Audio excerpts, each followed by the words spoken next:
Half a century. 5 decades spent tracing a map of human failure from the neon hum of the city into the dust-choked back roads of the high country. They say time heals all wounds, but 50 years of chasing ghosts across state lines has just made the scars itch. I'm Thomas Furlong, and this is just a simple narration of real detective work done on real cases handled by me.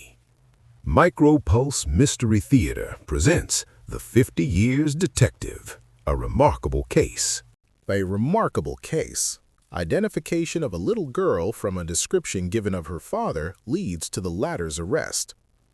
Identification of criminals from descriptions is not always an easy task for 2 reasons. First, there are but few men who can intelligently describe a person from memory. This is an art within itself. The second reason is it takes so little to change the general appearance of a man to such a degree that it is hard to pick him up from a mere description. That is, unless the man wanted has some peculiar feature or form that is very noticeable. The ordinary man, to change his general appearance, has to do but little. A change of shape or style of hat or clothing, the cutting off or growing of a mustache, or even a haircut or shave will often serve the purpose. I have never claimed to have what is today called a camera eye, but I did a piece of identification work while special agent of the Allegheny Valley Railroad in the early 70s, of which I have always been proud, for the reason that there has absolutely never been another case like it in the police annals of the entire country. During the spring 1874, a man giving the name of Joseph Chalfant applied to Mr. Thomas M. King, the division superintendent of the Allegheny Valley Railroad at Pittsburgh, Pennsylvania, for the situation as locomotive engineer. This man, Chalfant, was a rather remarkable person. Appearing to be about 36 years of age, he stood more than 6 feet in height, with extremely long arms and legs. His complexion was dark and sallow, and his hair coarse and black. His neck was very long, with a noticeable Adam's apple. His cheekbones were high, and his nose straight and long. His eyes were beady and black, being set far back in his head and very close together. They were crowned with a bushy pair of eyebrows which met above the ridge of his nose. Then, to make the picture more complete, his forehead was low, giving his head a small bullet-like appearance. The reader can see that a description of this man, if given accurately and with any care, could be almost as good as a photograph. Chalfant presented a letter of recommendation from the master mechanic of the Lakeshore and Michigan Southern Railway at Buffalo, New York. The letter was very good and stated that Chalfant had been in the employ of that company for a couple of years and that he had left its service of his own accord because he hoped to benefit himself by a change of climate. Superintendent King was a close observer and a good judge of human nature. He was badly in need of men at the time, and being rather impressed with Chalfant's appearance and manner, he examined him as to the rules governing the movement of trains. He stood a fair examination and was engaged. It is usual for an engineer who has not been promoted on the road, or who comes from another road, to spend several weeks in riding on the engines back and forth over the portion of the road on which he is expected to run. In this way, a man could become familiar with all the grades, switches, side tracks, curves, signals, and so forth. Chalfant was given a copy of the company's rules and an order to learn the road. When he had done this, he was given freight engine number 42 to haul freight between South Oil City and Pittsburgh. One day he was given a train of empty oil tanks at Pittsburgh and started for South Oil City with them. He arrived there in due time and turned the cars in safely. The following evening he was given a train of 45 full oil tanks with orders to take them to Pittsburgh. When he reached Sarah's Furnace, about half the distance to Pittsburgh, he received orders to run upon the side track there and allow a northbound freight to pass him. He took the siding as he had been ordered, and in due time, the first section of the freight met and passed him there. The engine on this section carried 2 red lights, which is the warning to railroad men that another section is following the first one, and it has the same roadway privileges as the first one. It therefore became the duty of Chalfont to remain upon the siding until the second section had passed him. Instead of doing this, however, Chalfont pulled out on the main line and started for Pittsburgh. About 1.5 miles south of Sarah's Furnace, there is a curve known as Hard Scrabble Curve, which is one of the shortest and most dangerous curves on the road. Here, on this curve, Chalfont's train collided with the second section, which was going north.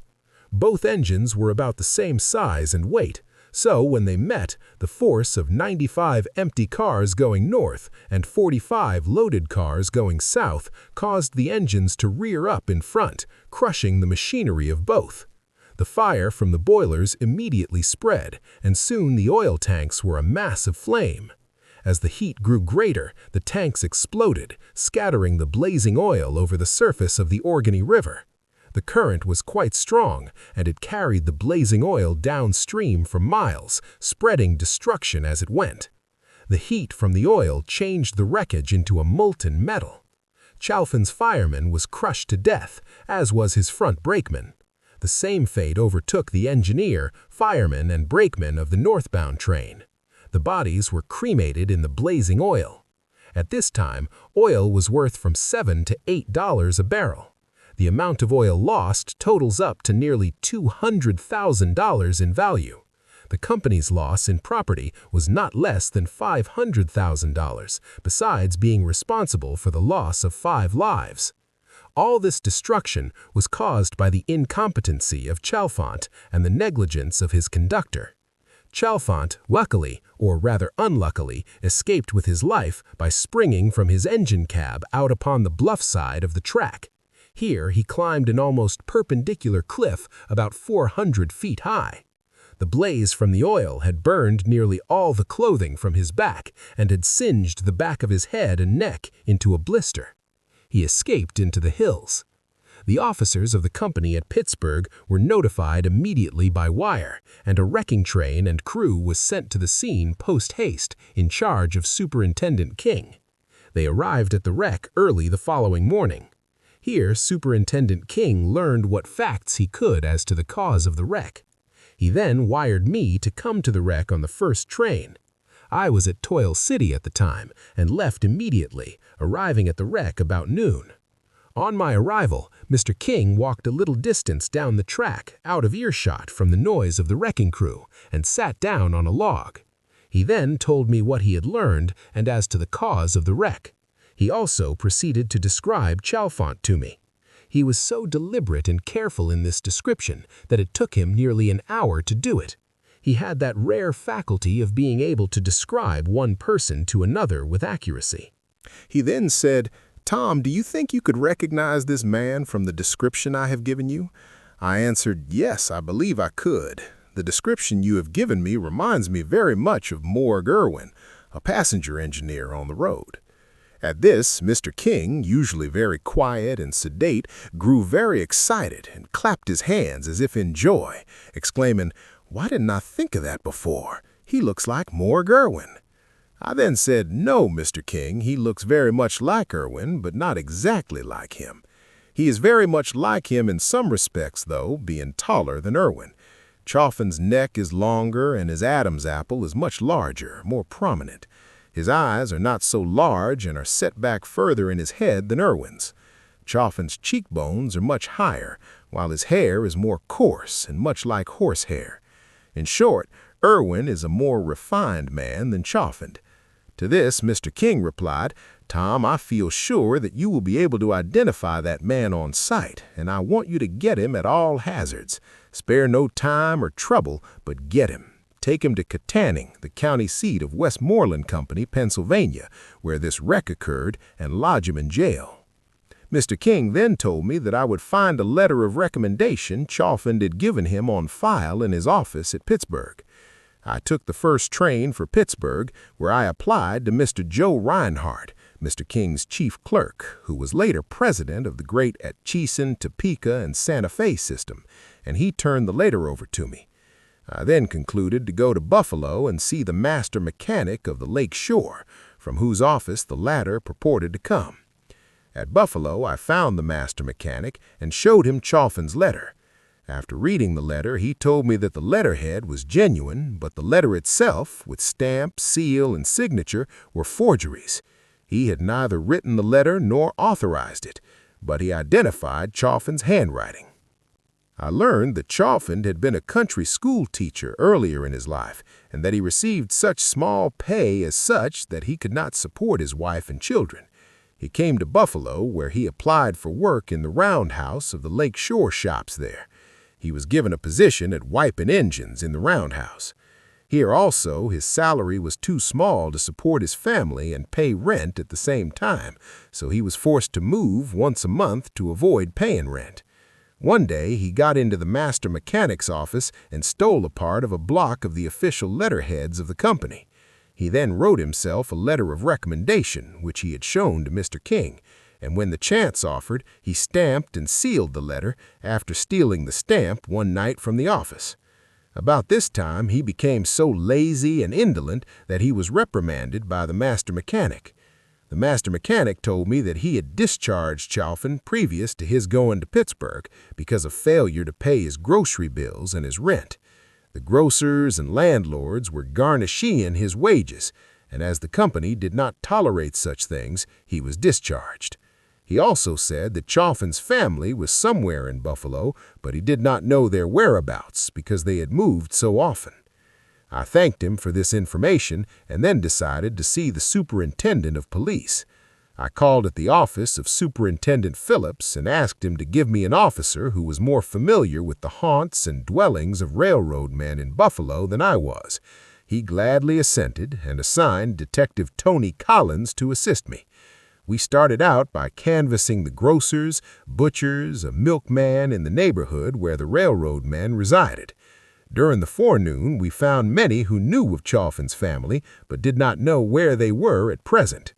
About 3 p.m., as Collins and I were going down a side street called Hayward Street, I noticed a group of 6 or 8 children playing before a row of wooden cottages, or more properly, shacks.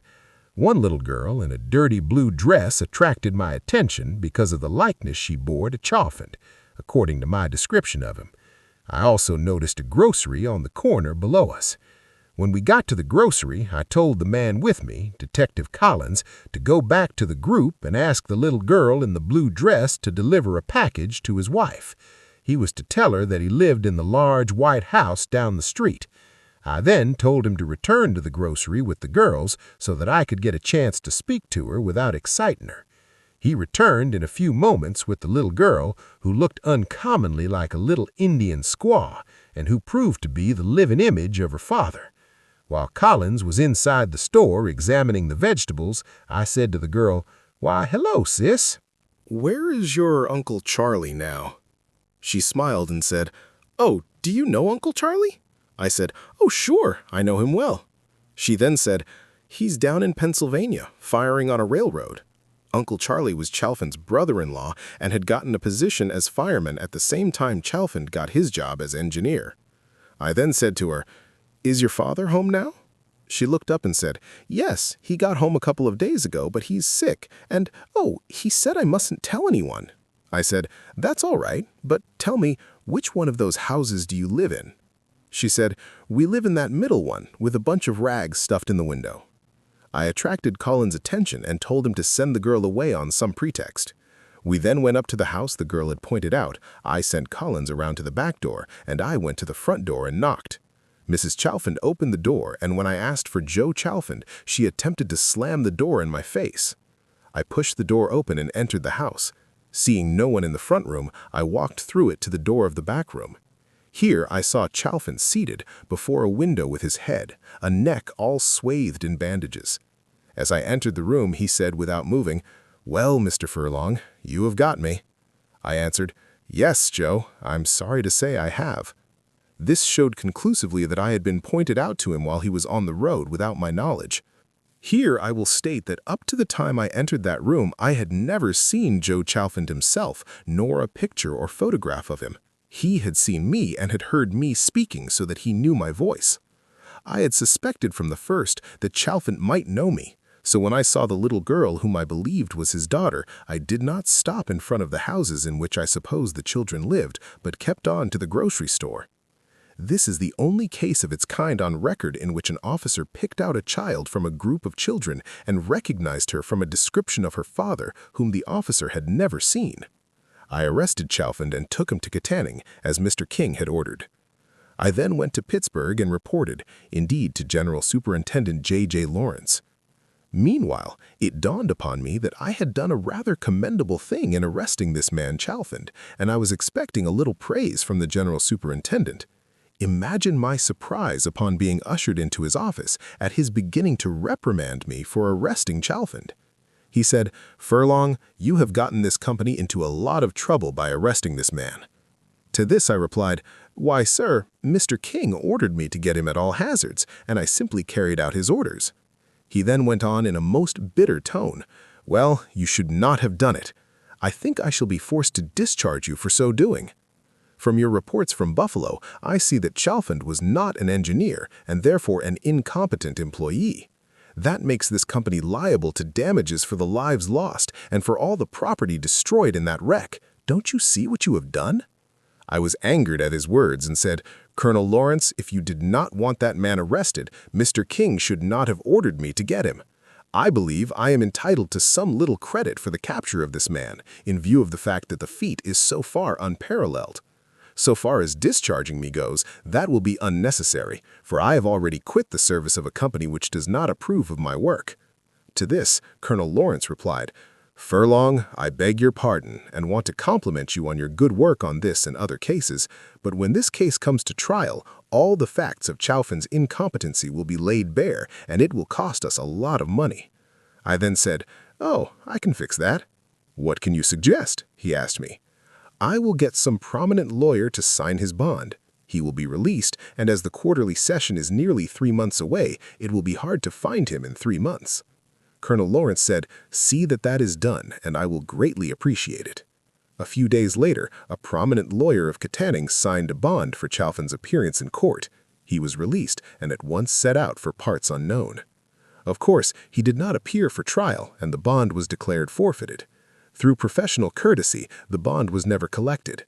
Chalfant was not heard from until the railroad strike at Pittsburgh in 1977, when he again appeared in Pittsburgh under an alias and got a job on the Panhandle Railway running a passenger engine on the McDonald accommodation. He got partly over the road on his first trip, and failing to get the proper amount of water in the boiler, the crown sheet blew out of the locomotive, scalding his fireman badly. He again took to the woods and disappeared, and to my knowledge has not been heard from since. Subscribe to MicroPulse for upcoming episodes. Our next episode, Tracing Train Wreckers.